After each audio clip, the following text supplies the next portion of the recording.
The most broken champion in the game has less than a 3% pick rate and under a 1% ban rate, yet is played in 3 different roles at challenger level and has a whopping 56% win rate. You would expect something like Sylas that could go in top, mid, and jungle, but this champion's main role is actually support. Today, we're talking about Tarik. Maybe you don't believe anything that I just claimed, but let's just look at his stats. This is without a doubt an absolutely disgusting stat line. And if you filter by win rate for support, he is quite literally the number 1 champion, while simultaneously almost never being banned or picked. Just in NA alone, we can find multiple players who play Tarik as one of their main champions, with LP bordering on or in the thousands.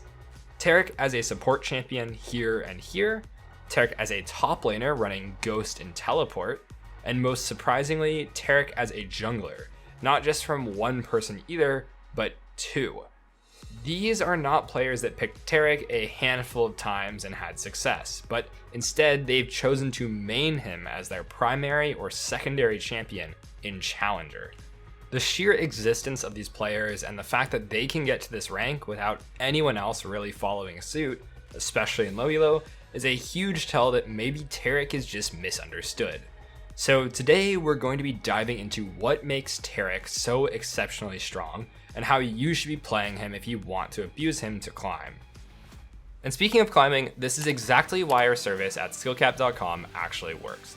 We know that the strategies you see in pro play and challenger games don't always work in lower ranks where you have terrible teammates. This is why everything we teach at Skillcaps is put to the test in lower ranks to prove it actually works. Why waste your time grinding thousands of rank games only to learn what we could teach you in minutes? In fact, we're so confident you'll get results that we guarantee you'll climb 5 divisions while actively using our service. So, what are you waiting for? Get the rank you've always wanted and click the link in the description below. Now, back to the guide. Let's look at just my second game on the champion to understand how broken he really is. In this fight, we're just going to list out all of the things that went wrong. First of all, I start out at half health. We get hit by Ashe R, Nocturne lands Fear, Zilean lands Double Bomb, and guess what? We still win. I'm not even playing this fight remotely optimally because I learned more things later that I will show you. But we'll get to that. The point is that even with suboptimal gameplay, you're still going to make insane plays just like this 2v3. Before we talk about this more, let's go over a basic rundown of the champion. To start, let's just look at his abilities. His W has 2 parts. The active creates a shield for himself and an allied target for 2.5 seconds, but most importantly, it binds Tarik with them. This bind not only gives Tarik and his ally bonus armor, it lets his ally mimic all of his abilities. This is especially useful when combined with Tarik's E, Dazzle, which is a skill shot stun that does high damage after a delay. It's notable that this ability does not interrupt teammates' abilities when cast, and Tarik and his teammate can both move during the windup. This is especially useful for melee champions that can get in range through things like dashes or blinks. My Shaco here ganks for us, and even though I would normally never be able to get in range, I can just W Shaco and then E Ashe for an easy setup on this kill. It's worth noting that while Tarik W does duplicate your abilities, they do not work twice. You will not get extra damage for landing his E from both you and your ally. This does mean that you don't necessarily have to care about trying to actually hit your target with both, and can instead approach from multiple angles like this to get a bigger hitbox. Angling the stun here means that Jhin has very little room to dodge, as the effective width of the stun is basically double. It's important to understand that Tarik E points from both targets towards your cursor, even if your cursor is out of range of the ability. For example, you can get both stuns to angle inwards towards the target like so, or you could choose to angle the stun outwards and have the option of hitting multiple targets. This does make Tarik E one of the weirder skill shots to land in the game, and it definitely takes some time to get used to it, but for sure it is worth putting that time in. Tarik's Q, Starlight Touch, heals himself and all nearby champions per charge of the ability. This scales off of AP as well as Tarik's max health. It's a common misconception that this only heals the bound ally in Tarik, but it actually heals in a radius around both, meaning that you can potentially heal an entire team with this ability all at once. In order to understand this charge mechanic, we need to discuss his passive. After using an ability, Tarik's next 2 autos get 100% bonus attack speed and deal extra magic damage that scales off of his armor and level. Additionally, it also reduces the current cooldowns of his non-ultimate abilities by 1 second. This is an absolutely insane passive, and you can do some really creative things with it. If we look at this fight, Tarik misses his initial stun, and now let's pause. While Tarik would normally be pretty useless now, only offering an ult and 1 heal, we can make incredible use of this passive to reduce our cooldowns and turn this terrible looking 2v4 into a winning fight. Watch as Tarik just hits the dragon and spams every ability, getting multiple rotations of heals out, another stun, more heals, and then a 3rd stun in this fight, while simultaneously looking like he's doing absolutely nothing. Renekton didn't participate in this fight at the start at all, and Tarik single-handedly kept Pantheon and everyone else alive and healed up in order to win this fight. When learning Tarik, his Q passive is one of the most important things to pay attention to. While the skill order for Tarik will be to max E first, he is one of the few champions in the game where you do not want to put all of your points into your maxed ability immediately. Leveling Tarik's Q does not increase how much it heals. Instead, it increases the number of stacks that it can store. You gain stacks by using your passive autos, and just as a reminder, you get 2 passive autos after each spellcast. So something like Q into 2 autos will give you 2 stacks to use on your next Q. What's really convenient is that Tarik's Q is a 3-second cooldown, and by using 2 passive autos, you will reduce the cooldown by 2 seconds. Essentially, you will always have a Q available after 2 auto attacks, and you can consistently chain Q auto auto, Q auto auto indefinitely as long as you have mana. If you only have 1 point into Q, you will only be able to hold 1 charge, and then your heal will be half the strength when compared to a 2-charge heal. This means that you need to put 2 points into Q at level 4 and then max E like you normally would. After this, you actually max W. While maxing Q would give more maximum charges, we never need more than 2 because you'll always be able to heal after gaining 2 stacks. Last but definitely not least, Tarik ult makes everyone in a radius around you and your bound ally invincible after a short delay.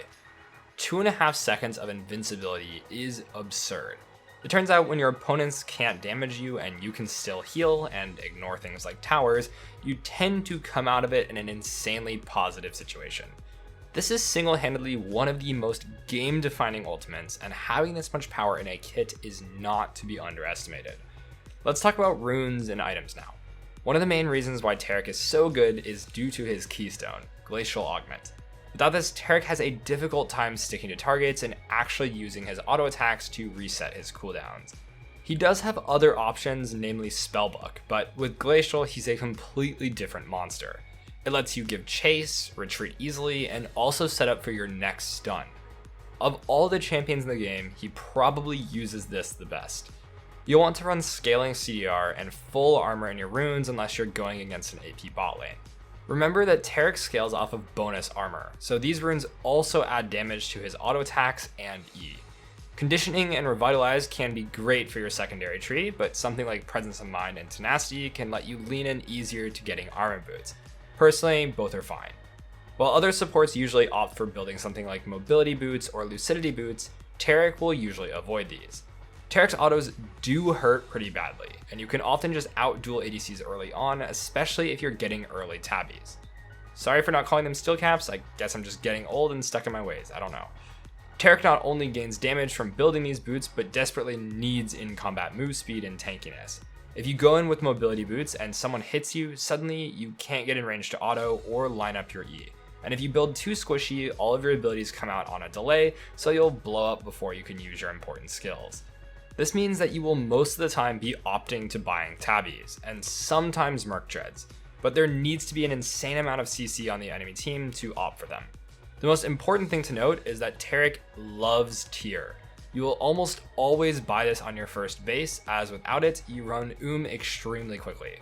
Follow this up with rushing boots 2 to help land your E and get your auto attacks in, and then you'll be building into Locket for the vast majority of your games.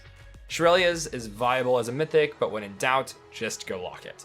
The on-demand shield lets you stall for your ult and E, so there's automatic built-in synergy there.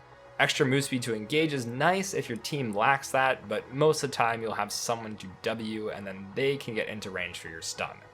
You can follow this up with standard tank and support items. Fimble Winter, Frozen Heart, Knight's Vow, Redemption, Mikhail's, and Force of Nature are all great, but as always with tank itemization, just build what you need to resist damage-wise. There's a slightly larger skew towards armor items normally since they do scale your damage, but that's not the biggest priority since you can't do damage if you're dead. Run Ignite Flash or Exhaust Flash depending on if you have any priority burst targets you can shut down. Things like assassins are great to have exhaust versus, but burst mages you will rarely be in range of to exhaust, and then you can probably just take Ignite. So, as you can probably tell by now, Tarik is an insanely versatile and also just incredibly strong pick. Not only does he scale really well into the game as a pseudo enchanter, he is tanky, has good peel, good damage, and good laning. He's really not weak at any part of the game and has a lot of individual agency to the point where he gets played in top and jungle too. And that's pretty much all you need to know to start playing Tarik in ranked and start collecting your free LP. Alright, before we wrap this up, let's tell you a little more about Skillcapped. We offer a 5-division rank up guarantee and think that's a pretty crazy thing to offer. It's like a gym membership guaranteeing you'll get ripped. Your local gym would go bust if they offered that, right? Not us. We've offered this for years because our service really does work. It works so well, in fact, that we're able to produce by far the largest catalog of premium league guides on the internet. We add over 20 videos a week with over 2,000 guides curated into over 270 courses. No one can compare. We've also sent challenger players into ELO Hell over 1,100 times and counting, where they commentate how to carry live. They also respond to all your questions asked. Sign up today for as little as $6.99 a month to improve fast and get the rank you've always wanted. Link in the description below. Good luck in solo queue, and let us know how he works for you. Until next time, have a great day and happy climbing.